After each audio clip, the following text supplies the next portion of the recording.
Hey, we're here with Mr. Carlos Gil from GetResponse. Carlos is a marketing leader, best-selling author, keynote speaker with over 15 years of experience helping brands and entrepreneurs cut through the digital noise. And Mr. Carlos is the U.S. brand evangelist at GetResponse, and he drives thought leadership at the intersection of AI, email marketing, and social media. His book is The End of Marketing, which is a no-nonsense guide to building real human connections in the digital age. There it is right there. With a big, we're at the end, we're at the stop. It's time to do something different. So Mr. Carlos is going to tell us all about perhaps what we could do to start over today with 0 followers and no list, about some perhaps big myths about marketing and how to monetize your expertise, all kinds of exciting stuff. Mr. Carlos, glad to see you. Robert, it's great to be here on the podcast with you. Thanks for having me. Well, glad to have you. And so we did our best to introduce you, hype you up, but in your own words, what are you all about? What's your current focus? You know what? At this stage in my career, I tell folks, look, I wear a lot of hats. I've worn a lot of hats throughout my career. I would consider myself very much a digital OG at this stage. I've been working in digital and social since 2008. So you can do the math. I've been doing this for a while now. But my background in, I would say, really in digital marketing goes back to when I was in middle school. And like I grew up with AOL. And it was on America Online where I really learned about copywriting and engaging and in marketing. Like as crazy as it sounds, because back then I was in middle school, I wasn't, formally working in marketing, but those early days of being on the internet as a youth really taught me at a fundamental level about community building and being a part of a community and how to stand out and how to engage and how to network. And it's just really been those principles that have followed me throughout my career. I've had an opportunity to work for some big brands, on the inside as a head of social. One of those brands is LinkedIn. And I've had an opportunity to also advise and consult for really large Fortune 500s like DocuSign and Western Union and Hertz and many others. And that's really just one side of my career. I've had the honor of speaking around the world, speaking to thousands of marketers. My style of teaching, and hopefully it comes out through this podcast, like I strip away all the jargon. I like to strip away like all the corporate speak. And I pride myself on just being real, right? I've worked in the inside of brands.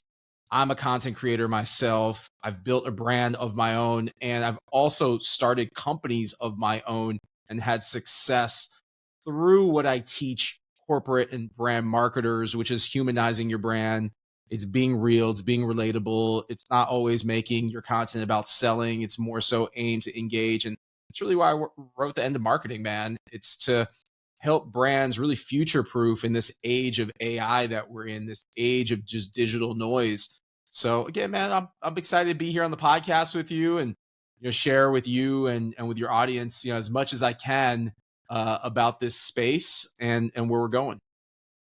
Well, wonderful. And I'm excited to learn from you, especially from all of your adventures and travels. It seems like there's a lot of transferable skills at place, and the years pass and the companies change and some things stay the same and some things are different. Like you think about that nostalgia of back in the days of like there was GeoCities and then there was MySpace, but there was still the thing that remained were the people, right? And that you had to kind of package things in a way that made sense and got attention and kept someone on a page and kept someone reading and scrolling, kept someone clicking that email, opening in the inbox. But then, the trends and all that sort of stuff changed. And so I love this concept of future proofing, especially with AI coming out, because it's so tempting, right? It's so easy to say, give me 100 articles. Let me just whip out my whole email campaign for the next 2 years and do it in 5 minutes. And then you're like, well, isn't that just churning out a bunch of stuff that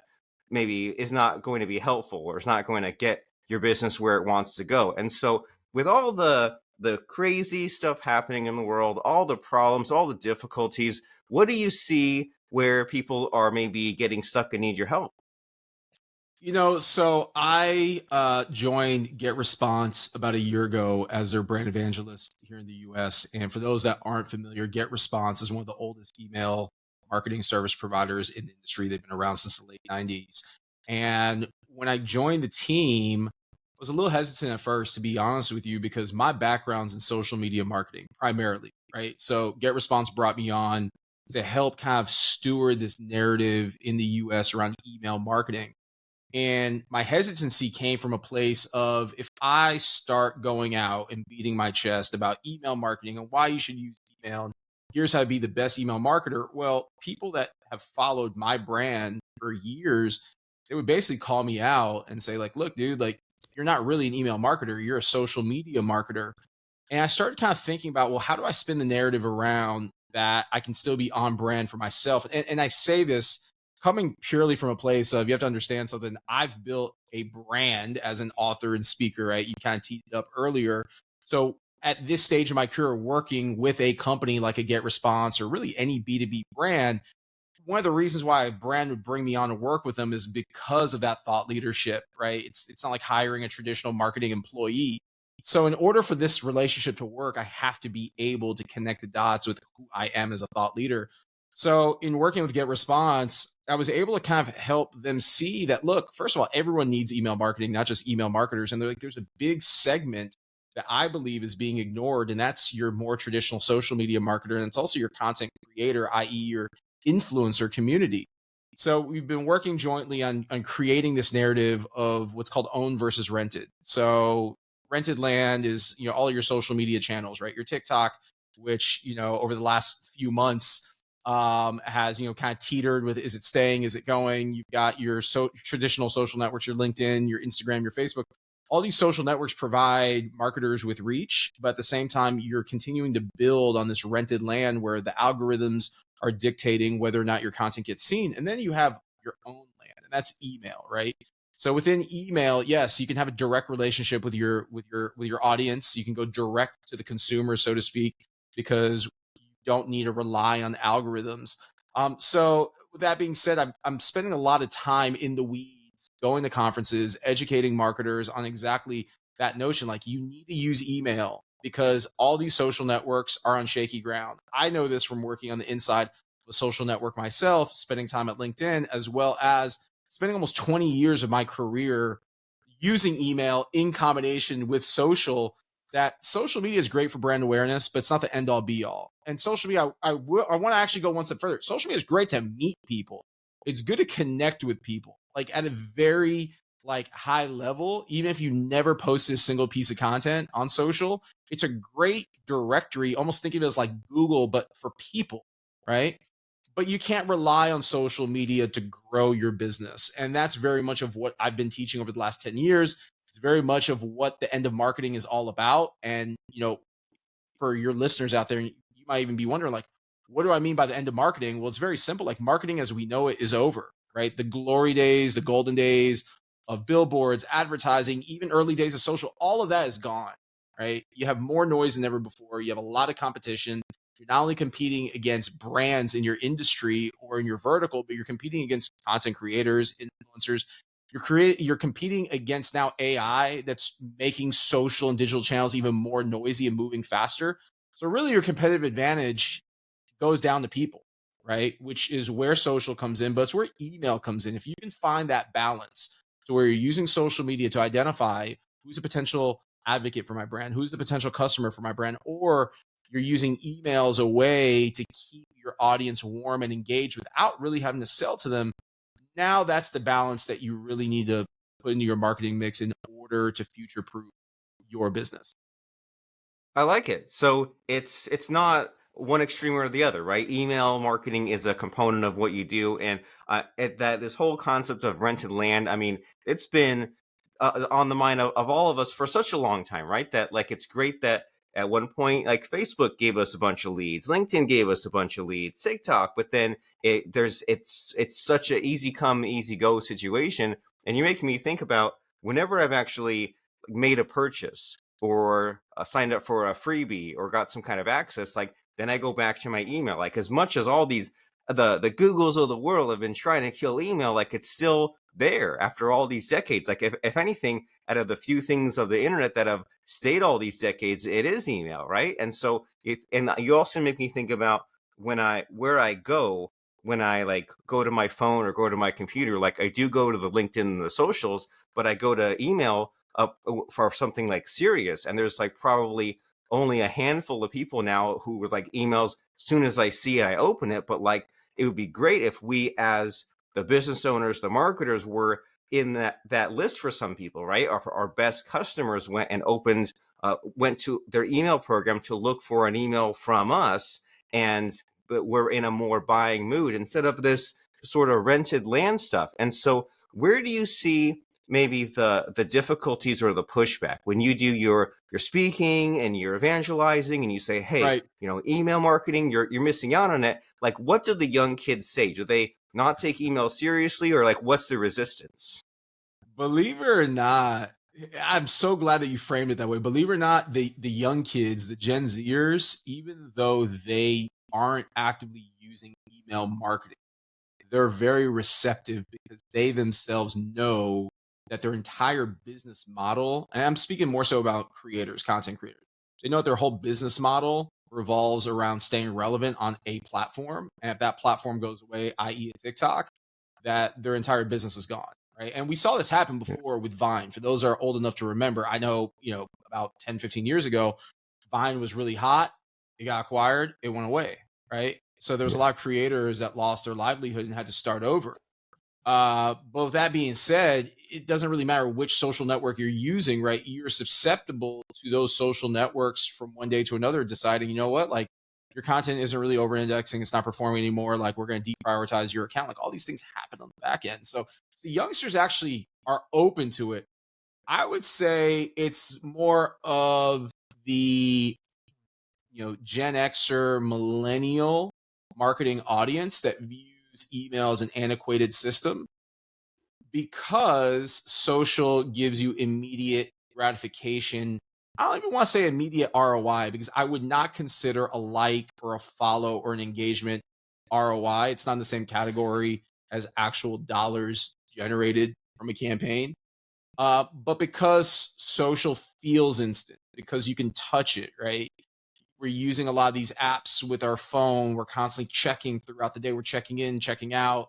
I believe that feeling, that FOMO almost from a marketer's perspective, they view it very different than email. They view email as being an antiquated system. They view it as it takes a lot of work. It's not as instant. It's not as sexy.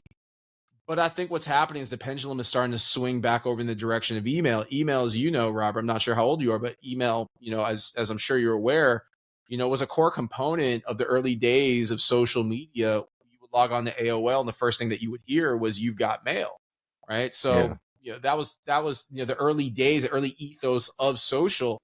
So I think again, what has really helped, at least in the last few months, is with TikTok potential ban happening, starting to make marketers aware that you can't rely on social media. You need to have a backup plan. That backup should be email. Quite frankly, email should be your priority.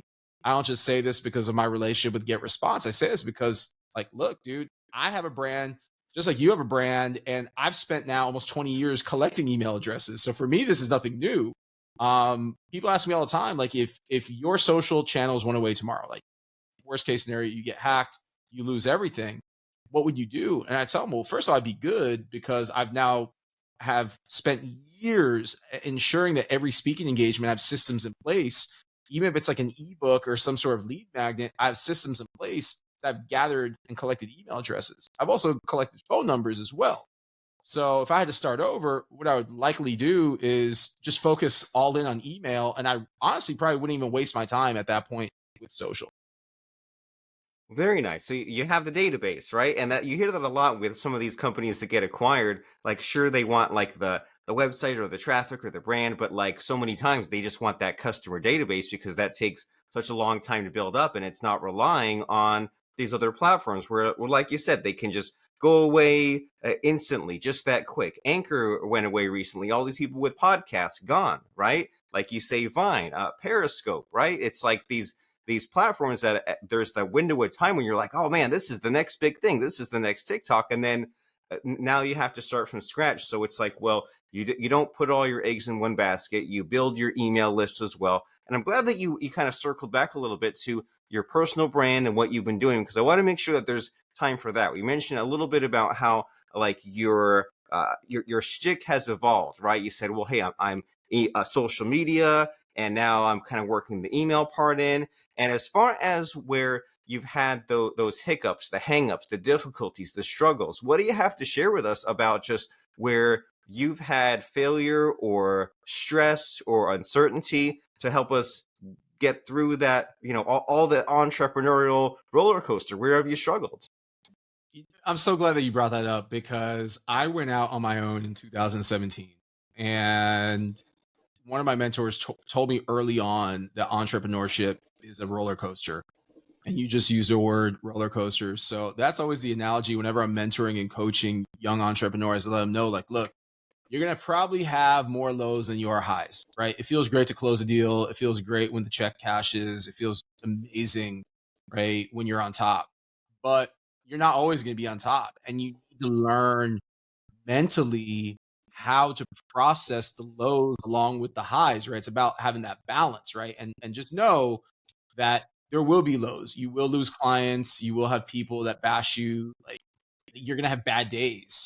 It just happens. So I went out on my own in 2017. I was independent. When I say independent, running my own marketing agency for a few years. And then my book, then the marketing came out right at the end of 2019. And like life was good, dude. Like 2019 was a strong year for me. I was on the road just about every week. I was on the road, I want to say like 50 out of 52 weeks in 2019, all over the place. Major conferences, like the Carlos Gil brand was like sizzling hot. And then COVID happened, right? 2020 rolls around, got all this momentum, new book, best-selling book, getting ready to go speak all over the world, South by Southwest, like all these huge events. COVID happens and completely wipes everything out. It doesn't just wipe out speaking engagements, it wiped out my entire agency like business model. And I had to kind of pivot and start over from scratch. And in doing so, I started my own first e-commerce business. And that was exciting. It was a mask business, go figure. And that business took off like a rocket. And all the lessons I'd acquired from working a corporate job, everything that I'd taught marketers throughout the years, for like the first time in my career, I was able to actually apply it into my own business and not have to be in front of a camera. Right. So my business partner and I, we used TikTok, grew, using TikTok, business scaled, sold a lot of product. And then as you, I'm sure can imagine, as we started coming out of this pandemic and people weren't needing masks anymore, well, like the business very quickly like died and we found ourselves having to pivot again. And I think, what happens when you're an entrepreneur is you're just built different, man. Like you have this DNA where like when things start to go south and you sense it, like you're in like fight or flight mode and just start doing what you need to do in order to survive. So my partner and I, we started a sneaker resale business, and that was like the pivot from the mass business. And now this is a brick and mortar. And I'll be honest with you, man, like I didn't know what the hell I was getting myself into. I've when I was a kid in high school, I worked for a shoe store, but like the actual like day in, day out as an entrepreneur at a retail store, brick and mortar, it's very different than e-commerce. And no matter how much you love marketing, there's so much more to running a business than just marketing. Like there's operations, there's product acquisition, there's a lot to it. So first year of the business, we absolutely crush it. We are all, organic marketing, organic social, all word of mouth, completely crushed it, did 1 million in sales. And then year two, I started to feel worn out. And personally, I'm not making the income that I'm used to making because I'm not on the road like I used to. I'm not consulting like I used to. Like my core focus is my business 7 days a week, sun up to sundown. And that started to wear on me because I started realizing like, damn, like the things that made me successful as an entrepreneur, I'm not seeing that success in this business. So eventually, man, like I lost passion for it. Eventually this opportunity to get response kind of fell in my lap. And I said to my wife, you know what? Like I'm going to go back to being Carlos Gil. I'm going to go back to working in marketing, being the speaker, being the thought leader, and get paid to do the things that I'm used to doing. And, once again, pivoted, went back into more of a kind of a traditional 9 to 5 job, if you will. And honestly, dude, like I haven't even looked back ever since. My advice to entrepreneurs out there is that it's okay to go backwards in order to move forward, right? There's this like, I want to say the stigma that if you go work for someone that you aren't a good entrepreneur. And I think it's actually using this from the lens of if you go work for someone, now what that someone is paying you, you actually now reinvest into your entrepreneurial endeavors without necessarily having to be stressed out and worn out from a job that really owns you 7 days a week. And that's, your own business. Well, very cool. Well, what an adventure you've been on, right, Mr. Carlos? And you've been through multiple lifetimes, and I love the lessons here, right? That you don't need to be afraid of failure, and I think there's something to the antidote of letting the ego get in your way is going out and trying these experiences, and don't just say yes or no to something just because that's what your imagination says, but go out there and make that brick and mortar business work. And that if something else makes sense, then it's not given up. It's you have this other opportunity that you can use to build yourself back up bigger. And so you have this excellent book that we mentioned a few times called The End of Marketing: Humanizing Your Brand in the Age of Social Media and AI. And you're also the brand evangelist in the US for GetResponse. And so as far as making sure that we cover our bases with GetResponse, you mentioned it a few times, right? It's this easy, affordable platform that brings email, automation, online courses, and paid newsletters together. But much like a lot of these services, I haven't looked at it in like years, decades. And so, what's new with GetResponse, and how does it stand out from all these other email marketing solutions? So that's a really good question. So GetResponse, in addition to email marketing, it's an all-in-one suite of digital marketing tools, right? So in addition to email, you can run your entire business from a digital marketing perspective using GetResponse. We've got landing page builders. We've got lead magnets, integrations with Shopify, right? If you have an e-commerce business, there's thousands of integrations, that you can tap into using Zapier. What's really exciting is that in the last year, GetResponse rolled out a suite of content monetization tools. So you can create a course now using GetResponse. You can have a paid newsletter using GetResponse. You can even host webinars through GetResponse, and everything ties back to email. So email is like the brain; it's the core of your GetResponse account, and then all these other, let's just kind of call them tentacles, all funnel into your email list or your email, lists, I should say plural, that you create. So I'll give you an example. I have a course that I created with GetResponse, completely free course, right? I give it away to everyone and anyone that wants it.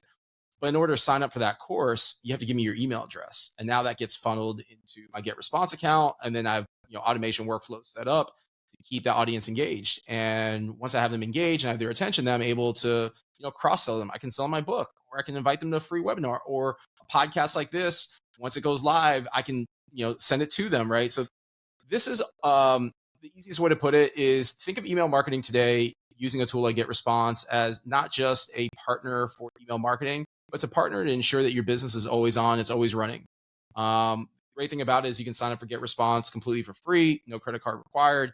You can use it for 30 days and you get unlimited email sends up to 500 contacts. So anyone listening to this right now, go sign up. If you need any help kind of with that process, feel free to reach out to me on LinkedIn. I'm easily accessible, but actually like use the tools, click around. What I will say is GetResponse is highly, intuitive. It's easy to use. It has one of the easiest UIs from my standpoint, and I've used a lot of competitors in the past. And from a pricing standpoint, it's really affordable as well. I know price is one of those things that's always top of mind. You can actually go to the website and you can put how many contacts you have, and it'll give you a quote.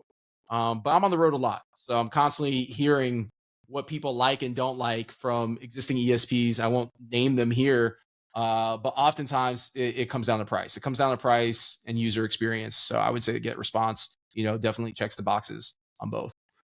Well, very cool. And so it's been a blast listening to all of these kind of scrapes and experiences you've been through. And I think that what we've been saying a lot is that sometimes you jump from thing to thing and the ground shifts beneath your feet. But what do you have after all this to show for it? You have this customer list, you have these emails, you have these phone numbers, which now you can put anywhere. Now you put into GetResponse. So now no matter what the current business is or what the current channel is, right? If you're doing the speaking or the podcasting, or no matter what platforms come and go, you have your email list, you have your email marketing, and that way you can also monetize it, right? You have your landing pages and your paid newsletters. So you use GetResponse to grow and engage that audience, promote and sell across channels, create and monetize content. You said that that website is getresponse.com, where someone can sign up free, start using it, click around, and then now it becomes this part of your business. And you say, you know, I was always so stressed out about the comings and goings of social media, and will I get slapped, or will the algorithm shadow ban me, or will it go under? Well, now I kind of have this extra fuel on the fire, which is email marketing. We also mentioned that you have this book, The End of Marketing: Humanizing Your Brand in the Age of Social Media and AI. The End of Marketing revolutionizes the way brands, agencies, and marketers should approach marketing.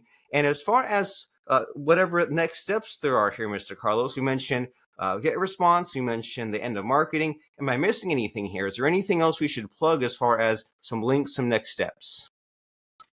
Links and next steps.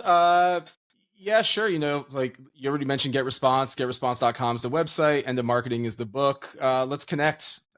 Reach out to me on LinkedIn. I'm easily accessible. Carlos Gil, Gil with 1L. If you're on Instagram, you can hit me up at Carlos Gil 83. Very cool. So Instagram, Carlos Gil 83, LinkedIn, Carlos Gil Online. Mr. Carlos Gil with 1L is a global marketing leader. He's a fractional CMO and growth strategist. He's currently the U.S. brand evangelist for GetResponse. He has this excellent book called The End of Marketing. And as far as the very end of our show here, Mr. Carlos, it's time for the scary part where I try to put you on the spot and I ask for a quote or lesson that has served you that you can pass on to us. So what comes to mind for a quote or lesson?